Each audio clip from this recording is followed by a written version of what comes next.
crime and murder, which tends to happen when you get a bunch of murderers together. It wasn't a great time. Yeah. In 1727, 16 Ursuline nuns arrived in New Orleans from France at the request of Father Nicolas Ignace de Beaubois and Governor Bienville to minister at the hospital and to teach colonists about Catholicism. So I'm feeling like that's an interesting way to make the city a little bit less stabby. But at least they bumped up their healthcare situation a little bit, so there's that. After living in a not super fancy type of convent for years after arriving, the convent that you see today was eventually completed, and the nuns were able to move in. So I bet those ladies were just super jazzed about it. Yeah, it's gorgeous. I feel like when they were able to move in, they all went back for, like, communion wine. They had, like, communion wafers and salsa. There was some really godly twerking happening. Like, Sister Kathleen got a little too crazy and puked in the bushes outside.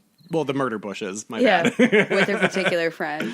That's just how I imagine it happening. Yeah, with their particular friends. They were tired to celebrate. With their particular friends. So... Oh, gosh. By the way, it's Bienvenue. Oh, okay, well, I already fucked it up. No. It's fine. You're an American person, but it's Bienville. Yeah, Bienvenue. that makes sense. So now we're going to talk about the Casket Girls, which yay! Yeah, right? That's one of the main reasons that we're here doing this. Yeah. Which I love this story a lot. Right. And after you told me this, and I went to New Orleans for, I don't remember which time it was, but I told you, I talked to the tour guide that we were on this random tour, and he was telling us about the Casket Girls, and then I imparted some of the wisdom that you had told me, and he just blankly stared at me like I was an insane person. Because you knew all that? Or because he had not heard that? Because I don't think that he thought what I was saying was real, and or he seemed to be not... He was not open for commentary. So the reason for all these Casket Girl shenanigans was because the men in the colony were getting real upsetty spaghetti because they didn't have any women suitable to be their brides. So they were like, yo, France, hook it up. And France was like, maybe we could help. And the concept was that they could send them a bunch of nice Catholic girls to marry, and that they would have nice Catholic babies. And maybe one day, eventually, the city would be less murdery. So what a great idea, right? I mean, is it less murdery, though? I feel like they just don't find you now. I feel like you just disappear now. Yeah, up and gone. Yeah. The girls came from orphanages and other various religious institutions. Generally speaking, most of them had pretty unfortunate upbringings. And they were almost guaranteed to be virgins, so that appeared to be real fun. And I like so much that you said almost guaranteed. Almost? I mean, it was France, you know. So they seemed like they were going to be like the perfect candidates.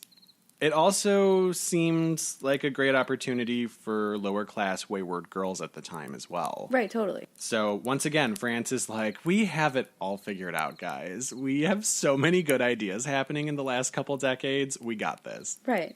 The voyage to New Orleans took about 6 months by ship, and each of the girls brought with them their very own chests, known as caskets. They were intended for storage so that the women could bring their belongings with them to the New World. That is one part of the story where there are some variances. Some people say that each of the girls brought with them not a chest, but an actual coffin. Yes, and that's the ones that I continue to hear. Yeah.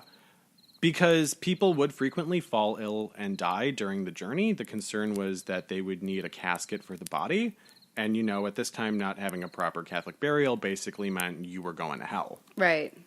Although even not just the Casket Girls coming to New Orleans, but throughout Europe, they were oftentimes called Pelican Girls or filles à la casquette because these chests were things that they would carry with them and they weren't coffins. But because of the journey, that's why a lot of people say that they carried these coffins with them, right. Which doubled as storage. I would love to travel with a coffin and just be like, all my stuff's in there. I've got all my cosmetics, you know. Your cosmetics. I have a coffin full of cosmetics. I would have a coffin full of cosmetics. So we'd have to travel together, I think, so that we could just fill it with. Yeah. We could just fill it with pretty things. Yeah, because you tend to take. more clothes than I do, and yeah, I obviously need my skincare. And all of our podcasting equipment can go in there. Yeah. But it's great. It's perfect. It's basically like a couple suitcases put together, right? You know? That's true. It's way more unwieldy. We'd have to put some rollers on it. We would just need a couple burly people to carry it for us. That's true. I don't have any upper body strength. Neither do I. Yeah. When the girls arrived in New Orleans, locals gathered around to watch them step off the ship and catch a glimpse at the new potential brides before they were escorted to the convent. I like so much that they're standing there like, I'll pick that one. Dibs. I like her. She's real party-like. I like that coffin. Dibs. That looks real nice. Dibs. I'm so into coffins. It's so hot. So they are said to have emerged from the ship along with some men carrying their caskets for them, as you do. They're gentlemen. They're gentlemen. They were not the crew members. Yeah, they were not trying to do anything. They were just carrying her items with no hopes or dreams. Like when a dude offers to help you move in for no reason. The story goes that when the women emerged, the sun hit their pale skin and the girls immediately began turning red, which is kind of like what happens to Whitney every time she's in the sun for more than 10 seconds. Except for that I use really great sunscreen. Yeah. So you have like vampire protective sunscreen that keeps you real safe. Yeah, cool is the best. So a lot of people generally, after that point when they saw the girls, and they, like I said, they were real pale, real just kind of spooky looking. Lots of people got bad vibes from it. And then that's when the whispers began circulating that they were vampires. Right, but they were on a boat for months. I don't imagine that you would spend the entire time below deck for 6 months. Like, you had to get some sunlight. You had to go up to the Lido deck. Like, you had to get yourself, like, a drink. Okay? I don't know what you thought those boats were like.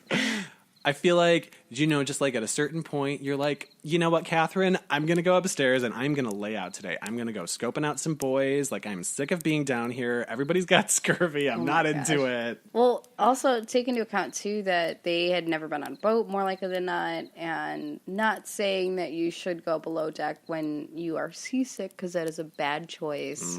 Yeah. But that they just may have gotten seasick because they weren't used to the motion and then chilled out in their bedding. So, unfortunately, most of the women were forced into marriages with men who were not of their own choosing, of course. Jinx. And they were all, for the most part, beaten by their husbands and lived really terrible lives because, again, these are not great people. Yeah, let's start a new life. It's going to be awful. And the women who were unable to be married off upon arrival turned to sex work in order to survive. And it had quickly become obvious that this program did not really work out the way that France had intended. Yeah, no kidding. So news of what was happening to these women made its way back to France, and as the situations for the Casket girls continued to become worse, more and more reports of their mistreatment came flooding into France at an alarming rate. The king had heard enough. He was real sick of this whole mess in Louisiana, and he ended the program. In which, okay, this is one part of the story where I'm like, go France. Thank you for doing something cool. So he was basically like, you know what? I'm going to order for all the women to be returned to France swiftly and immediately. I am so sick of their shit. I'm so sick of this New Orleans place. What are they doing? Honey, we are taking back our gift. We're taking back our gifts. Also, why you keep taking our gifts and making them bad? Yeah. Get it together. Girl, get your life. So the girls did go back. And because they left so quickly, as they were not having a great time, they had left behind their caskets and belongings at the Ursuline convent where they had originally been received when they had first arrived in New Orleans. Mm-hmm. Now, it's said that the Ursuline nuns had carried the chests up the stairs to the third floor and locked them away, as they had their own superstitious uncertainties about the strange pale women sent by the king. Shortly after the withdrawal of the Casket girls, the nuns returned to the third floor, where they found that the contents of the chests had mysteriously gone missing. They felt that this had confirmed their suspicions about the girls and whatever was inside of those caskets. And so the nuns sealed off the 3rd floor to ensure that nothing would ever be able to leave or enter it again. See, I always think it's amazing, too, when I hear that portion. I'm like, you don't think people can pick these locks? Like, those locks were not hard to pick.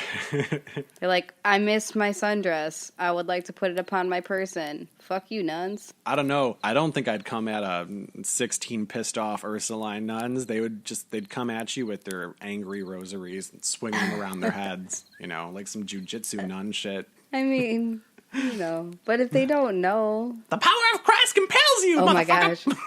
I mean, those locks are like a 2-pin lock. So they sealed off all of the shutters upstairs with nails that were blessed by the Pope himself. Oh, rad. The nuns bolted the doors and windows, deeming the floor to be condemned by malevolent forces buried into the city by the Casket girls. It's been said that the nails that were blessed by the Pope for a long period of time were being pushed out of their holdings. Oh. And that sometimes the shutters would be open that were nailed closed. Well, yeah, I was going to say, I know that that's a thing that people talk about sometimes. Yeah. Sometimes people say that they walk by and they're like, oh, that's weird. Aren't they supposed to be nailed shut? Why is that one open? Right. But it's like, honey, like, baby girl, if you see one of those shutters open, you need to run. You need to get away. Go to a safe spot. Talk to your Jesus. Yeah, go somewhere else.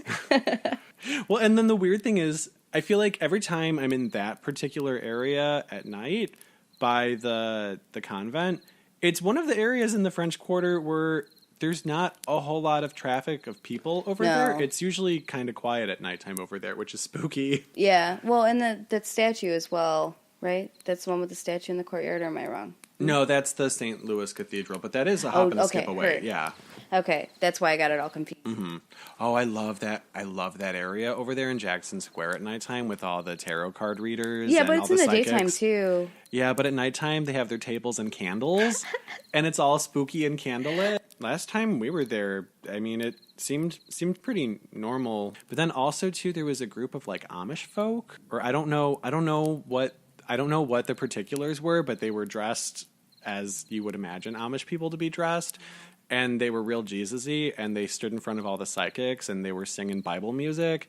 And I was just like, oh, honey, Are they Mormon? You came to the wrong place. I don't know what you were thinking was going to happen, but... Yeah, let's go to the den of debauchery and tell people about Jesus. Yeah. So, upon the women's hasty departure, rumors again began circulating among locals, only this time the rumors caught on and spread more rapidly throughout New Orleans that vampires have infiltrated the city. They have so come they said. Up on in here. They are everywhere, girl. Some people believe that the women themselves were vampires, while others believe that the women carried vampires into the city in their caskets. Before the women's arrival to New Orleans, there was very little to no speak of vampires in Louisiana. It was these casket girls who sparked the legends that followed, and it is interesting the strange surplus of vampire stories that have popped up throughout the years ever since. Mm-hmm. What I love is that they are so overly protective of that 3rd floor. So the convent, you can visit it now. And I was not aware of that. That's cool. Yeah, it's a museum, actually. So you can go in there and take a tour of it. And actually, if you go on their website, they have like the virtual tour, which is just a whole bunch of pictures of the inside. Yeah, but still. Like, why would you virtually go if you can go?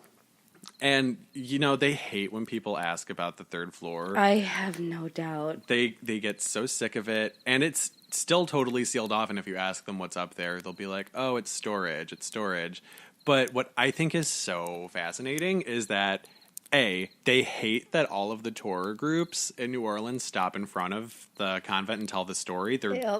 Especially Haunted History, which is one of the bigger ones. And I love Haunted History. I've always had a good experience with them. But people from Haunted History have gone to the convent and they've been like, if you unlock that 3rd floor and you let us in there for 5 minutes, we will never stop in front of this location and tell the story ever again. We will leave you alone forever. And they won't do it. And when Katrina came, it damaged the chimney. Oh. And part of the chimney and the roof were exposed and broken open. And they had to fly somebody from the Vatican to fix the chimney and the roof. Oh, my goodness. Because they wouldn't let anybody up there. And there's only 2 or 3 people in the world that have a key to actually get into the attic, and one of them has a pointy hat and lives in Rome. So I don't know. Like, I'm not saying it has to be vampires, but whatever's up there is something real interesting. It's the Ark of the Covenant. Maybe. Tell Indy. Like I mentioned before, a lot of people say that they see those shutters open and close sometimes. Right. Which may or may not be a real thing that happens if the nails are getting pushed out. But it's generally said that if you see them open, you should probably leave the area, as a lot of people think